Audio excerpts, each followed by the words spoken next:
Hello, everyone. It's Gordon Causey, and I didn't get my camera well adjusted at the beginning. I'm sorry. And as always, Candy the Wonder Pup. Thank you for watching my channel, and thank you to everyone who has. Oh, sit down. Thank you to everyone who has subscribed recently. I think 154 now. Every day I seem to be adding one, every few days, one or two more people. And I really appreciate it.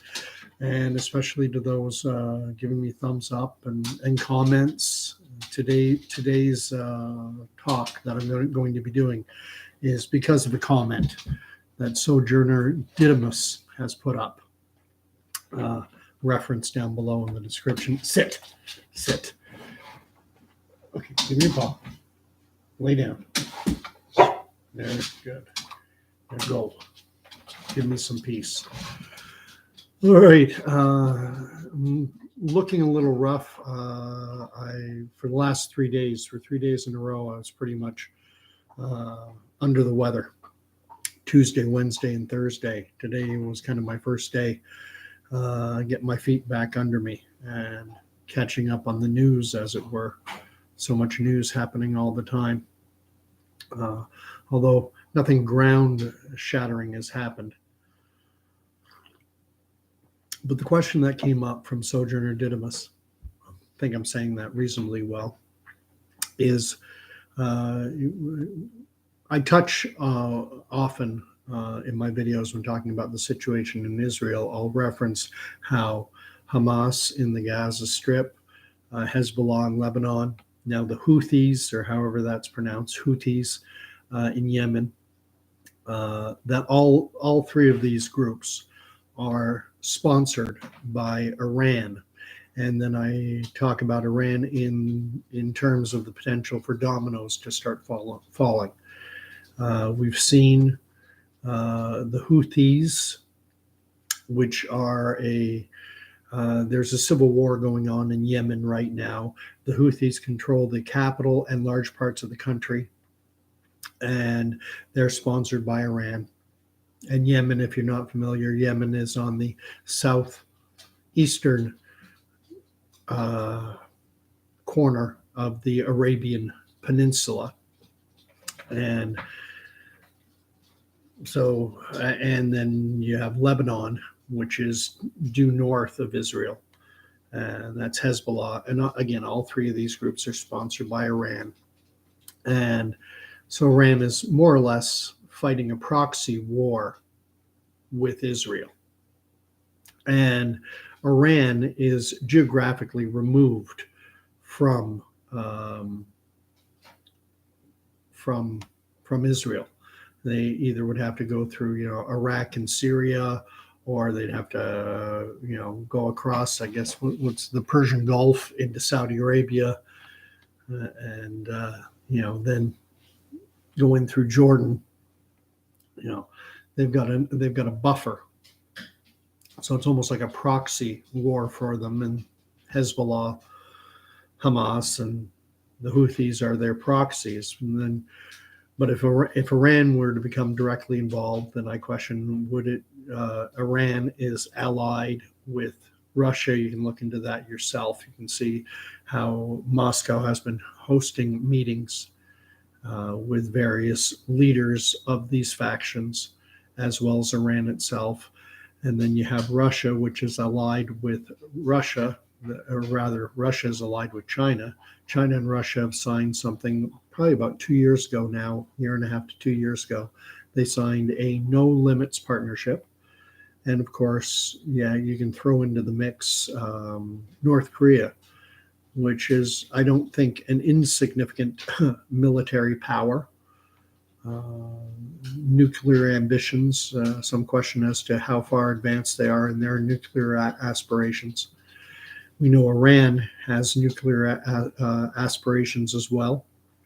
How far along they are, we're not sure. But in terms of this conflict, I think one important thing to frame is the fact that in the West, there's a tendency I find among some, not everyone, a lot of people do understand this distinction, but a lot of people tend to conflate the Arab world, Muslim world, and they'll use those two terms interchangeably. It's something I've done before. I've used the two terms, Arab world, Islamic world, Muslim world, interchangeably.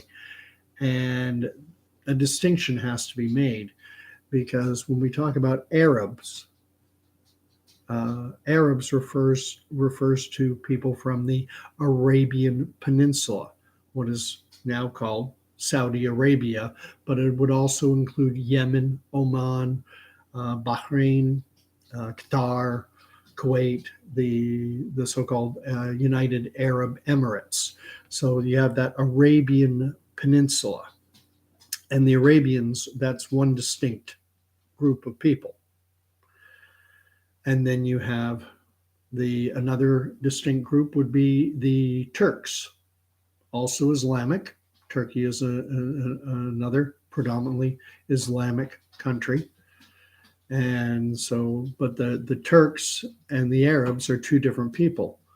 And to drive that point home, when Great Britain was fighting against the Ottomans, it was the Arabs who fought alongside the British, because the Arabs, even though they were part of an empire, the Ottoman Empire, that was Islamic, they did not like being ruled by an outside power, by the Turks, by the Ottoman Turks. The Arabs used to have their own empire, and the term typically used as it was a caliphate, an Islamic caliphate, and it was shortly after the death of who they refer to as their prophet Muhammad, that Arabia began to expand. And so we have the Arabs, we have the Turks, and when we talk about Iran, though, Iran is neither Arab nor Turkish. Now we're into Persia. And the Persians themselves once had an empire, although it predates the arrival of Islam, which didn't become really a world religion until starting in the 600s. Muhammad lived. He was born in 570 AD. I think it was sometime around 630, 632, something like that, when he died. He lived to be some 60 some odd years of age. And then it's after he died that Islam as a religion started to grow.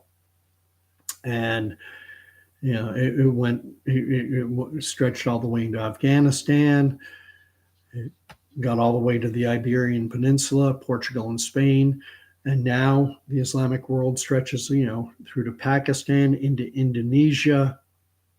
But obviously someone living in Indonesia is an Arab, and they're not Persian. And and I think this is significant because Iran, I think within, I don't see it so much. I see the Arabs. There's a desire among Arabs to want to have their hands on the wheel, so to speak. They want to be, an expression I often use, they want to be driving the bus.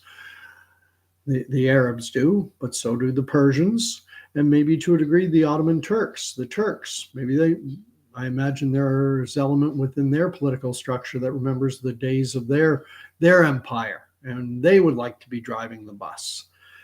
And one thing that doesn't get enough talk, and it's something I was aware of when it happened, but I wasn't aware of the name of it. It was announced in the mainstream press in 2019 that Israel had normalized relations, established embassies, and had gained recognition from the United Arab Emirates, countries like Qatar and Abu Dhabi and Bahrain and such. the Emirate states had recognized Israel's right to exist, and they had actually, embassies, establishing embassies, the Emirates in Tel Aviv, and the Israelis setting up their Emirates. And they were also, at that time, Israel was in talks with Saudi Arabia. And before this present conflict blew up on October 7th, Benjamin Netanyahu himself was in front of the United Nations General Assembly and talking to them about the Abraham Accords. And I hadn't previously heard of the deals, that the rapprochement, the establishment of relations with the Emirate states. That was the Abraham Accords, and they wanted to. Netanyahu was hoping to expand these Abraham Accords, and he was hopeful of setting up something of a corridor of trade that would go through the Arabian Peninsula on through to Israel, and then as a gateway up into Europe, and talk about the Silk Road, or call it a path for the exchange of energy, goods, services, trade, and that it would bring prosperity. Because, as I've mentioned in previous videos, and it's a well-known fact, that Israel, this Levantine coast, is the linchpin of 3 continents: Africa, Asia, Europe. And it's right at the nexus of the 3 of them. And Iran would have been kind of out there.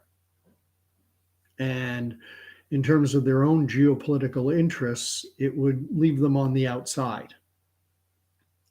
And so it's been suggested by others that part of the impetus, if you will, for this October 7th attack from Iran's perspective is that anything they can do to scuttle these Abraham Accords is to their own geopolitical best interests. If they want to become, it would be the first time when the old Persian Empire, we're talking back in the days of Xerxes, if you've seen that famous movie about, the Hot Gates and Leonidas and the Spartan 300 fighting at the Hot Gates. And I can't remember the name of the narrow passage in which that battle took place. Thematical or something, I can't remember.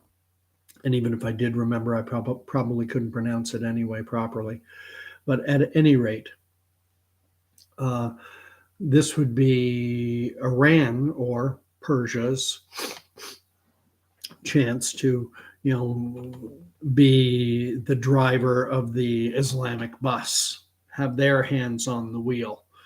Because, when you look, Egyptians, I don't know whether Egyptians aren't Arabians either. Egypt is squarely on the continent of Africa, and I guess they're more African, but it's a convoluence because of their position with the Mediterranean. So this whole idea that Iran is using these proxies to scuttle these Abraham Accords and to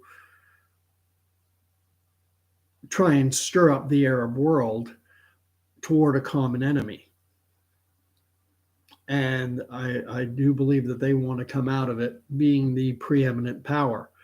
And I've likened it before somewhat to, if you've seen the old Godfather, the first Godfather movie, the one with Marlon Brando and Al Pacino, James Caan, Robert Duvall, and all the rest. What happened in that movie is the Corleone family is the big player. They're the biggest family in New York. And there are, I think, were 5 families. and they were the number one. And then war broke out between the families, and the Corleone family found itself under attack by the Tattaglia family. But it was only later in the film, after the Godfather, Don Corleone, Marlon Brando, has been shot and then recovered, and his eldest son, Sonny, has been murdered, and his youngest son, Michael, has had to go and live in Sicily when he revenged the attempts on his father's life. It's only then at this meeting that they have that Don Corleone figures out who's behind it all, and that it's Barzini. Barzini is using this Tattaglia family as a proxy to get at try and get those two, weaken the Corleone family enough so that he can take over, so that Barzini can take over and be the top dog. That's what I see Iran doing. Iran wants to be the preeminent power in the Islamic world. And so by going at Israel, which is the most prosperous nation in the region, it's a tiny little 10 million people. My sympathies, I've gotten away. At the beginning, I tried to go as much down the middle as I could, but the more and more I read on it, and the more I lean on my faith, my sympathies are with Israel. And I guess I'll say I stand with Israel. I stand with Israel, meaning, and by Israel I mean the land and the people therein, the people of the land. And that's not to say I like what's happening. Who can? The images we're seeing are horrific. Some of them are no doubt, there's no doubt in my mind that some of them are propaganda. But there's also equally no doubt that some are genuine, some are real. Atrocities happen in war. What happened on October 7th was atrocious. And if you go and you look and you read on what Hamas, the covenant, it's called the Covenant of Hamas, and from the river to the sea, Palestine will be free. They don't want Israel to exist. That's always been the goal from the very beginning, from 1948. Even before 1948, there was wars going on between what were then Jewish settlers in what was then a British mandated territory, and the Palestinians, although, the area had been called the British Mandate of Palestine. The history goes so far back. And if you go back to when it started, when Israel started, one of the first Muslim countries to recognize Israel and their right to exist, one of them was Iran. However, it must be noted at that time that Iran was basically a client state of the United States. So whatever the United States told Iran to do, they did. That right up until 1979, Iran was ruled by a brutal dictator, the Shah of Iran. And then that country had what was called, they call it their Islamic Revolution, where the Shah was deposed and the Ayatollahs came into power. And since that time, from 1979 forward, Iran has ostensibly been a theocracy. It's an Islamic state of sorts. And they're having trouble with their own population right now because Iran, the old Persian Empire, used to be very Western in terms of Tehran would be a very westernized country in the Arab world. in similar way to the way Syria was very westernized for a while. But in the Islamic world, there is a strong hotbed of fanaticism for radical Islam, and everyone think it's. And I don't want to straw man it, and I don't want it to sound like I'm looking down, because they have the same battles that we have in Christianity over whose doctrine is the best. Their principal divisions in Islam are Sunni and Shia. And Sunni, as I understand it, Sunnis believe that the leadership is based on the most strict adherence to the Quran's teachings and the writings that came after, whereas the Shia, which is what they are in Iran is predominantly Shia. Shia claim they have an ancestral bloodline. Their leadership is said to have an ancestral bloodline to Muhammad. And so, are you Sunni or are you Shia? And then if you go to Saudi Arabia and the House of Saud, they're, and I can't, Wahhabis, I'm not even sure I'm pronouncing it right, but they have an ultra-Orthodox view. And that's where you have Sharia law, and that's why you have beheadings that take place in the public square. And, it's extremely, extremely Islamic. But Iran thinks they're superior because they follow the blood descendants of Muhammad, and it just gets so convoluted. And thrown into this mix is this little tiny sliver of land surrounded by an ocean of Islam. Just one, and I'll end it off. I won't go on too long tonight, but this war, I've said it from the beginning, I've always viewed this as it's inevitable. My view as to where my sympathies lie have evolved over time. If you'd talked to me 15, 20 years ago, I probably would have been on the side of Yasser Arafat and the PLO.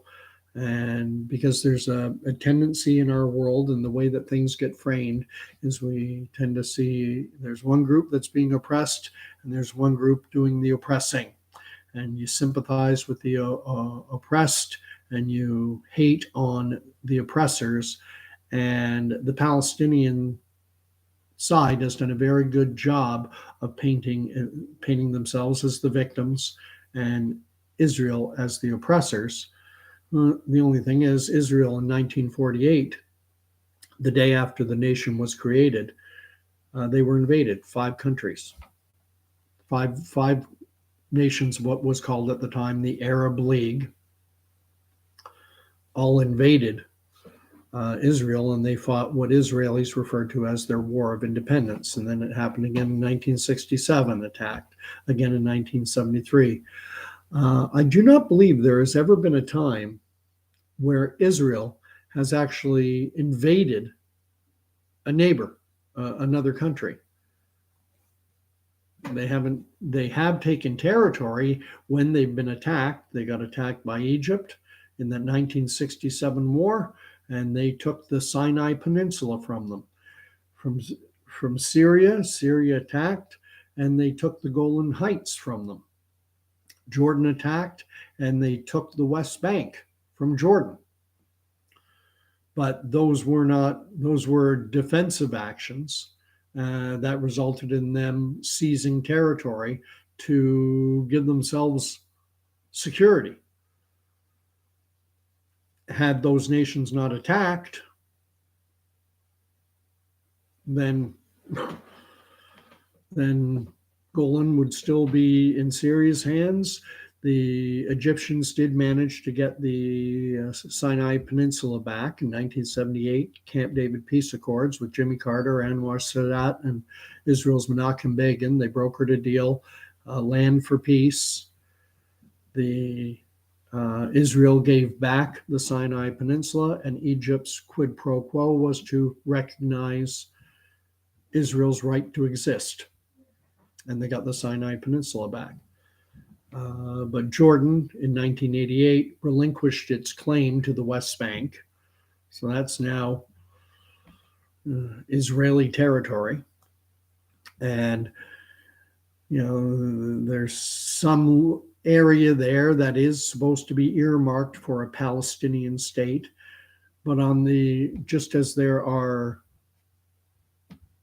large members of the Islamic world who don't want Israel to exist at all, there are ultra-Orthodox Jews who want to see Israel expanded and to include everything promised in the Bible, and to take in all those areas, the Gaza Strip and the entire West Bank, and have it all as Israeli territory. So when you've got conflicting goals like that, I just do not see an end other than what's happening now, which is all-out war, with someone being the ultimate winner and someone being the ultimate loser. What I would pray for the people living in Gaza right now, I wish that Jordan, Egypt, Syria, Iran, Iraq, Yemen, Oman, the Emirate states would open their borders to these Palestinian refugees and give them a safe place to live. Canada did that when the war in Syria was going on. Wasn't, it's kind of a drop in the bucket, but it was I think Canada allowed in 25,000 Syrian refugees on humanitarian grounds. And I supported that. I saw the images coming from the Greek islands, one of the islands, so you can watch the videos on YouTube, Lesbos, where these horrible rafts, many of which were sinking, were making their way across the Mediterranean, overcrowded with young children, sometimes babes in arms. And there were aid workers there helping them get off the boats. And it's gut-wrenching. You might have remembered to have seen, war is horrible. And this is what happens in geopolitics. Give you a little walkthrough on that Syrian war. That was back during the Obama administration. What happened was Bashir al-Assad, who's the dictator of Syria, there was a proposed natural gas pipeline that was going to transit through Syria. And there were two competing proposals, one from the Americans, one from the Russians. The American proposal had a natural gas pipeline going through Turkey, which is a Western NATO ally, and it would take the natural gas up into Europe through Turkey. And the Russian pipeline was going to transit the natural gas through Iran and up into Europe through Iran. And Bashir al-Assad had to decide between those two competing deals, and he decided to go with the Russian pipeline. As soon as he did that, the U.S., under the Obama administration, then began to fund, arm, train rebel factions within Syria, groups who wanted to get rid of Bashir al-Assad, and they began to sponsor them to destabilize the Assad regime, so that the Americans could get their pipeline in instead of the Russian one. And so what happened then was Syria's military had to focus large amounts of its attention on putting down this rebel insurgency sponsored by the US. And then into that, so you had this, and then into that void stepped ISIS, the Islamic State, that was looking again to recreate this Islamic caliphate across, North Africa and into Saudi Arabia. They want, and then eventually all of planet Earth. Want the entire planet to become an Islamic caliphate. And if you want to see, unfortunately, this war could very quickly, well, maybe not quickly, but it could evolve. Probably be a slow evolution, but I could see it happening, evolve into a classic war over ideologies, both religious and political, but with strong religious overtones. So I just remind you that Iran is not an Arab state. It's the old Persian Empire from Xerxes, who you all remember from the movie 300. Leonidas and his brave 300 Spartans against the armies of Xerxes. So Persia was once a major empire. And then you have the Saudis, or rather the Arabians, the Arabs. They want their empire. Probably some elements within Turkey still would like to see their empire. Nasser tried to he wanted to become the champion of the Arab world back in the 50s and 60s. Yeah, and there's this battle going on within the Islamic world itself. But right now, they kind of are.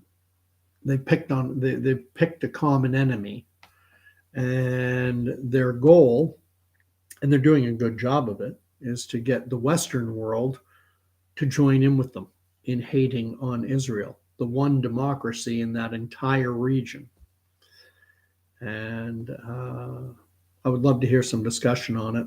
No one's putting up any chats now. I imagine it's Sojourner Didymus, who's probably the only one watching right now. But I always appreciate your comments. And pardon the gruff look and the gravelly voice, but I'm on the mend. Anyway, God bless. And we'll see what happens coming days. Apparently, there are 4-hour windows now that they're not. Israel is refusing, from everything I've read, to agree to any form of a ceasefire. However, they're allowing for what they're calling humanitarian pauses, which the Biden administration is taking credit for in twisting Israel's arm to allow for 4-hour intervals of a cessation of bombardment, I guess, to allow residents in the northern part of the Gaza Strip to evacuate south. But it's going to be horrendous, because Hamas is not going to give up. Their leadership are all billionaires. Look it up. And it's fortunately, a time for war, a time for peace. And unfortunately, sadly, it seems like we're in time for war, and all we can do is pray for peace. But in the end, I just say, thy will be done. God bless. And comments welcome below.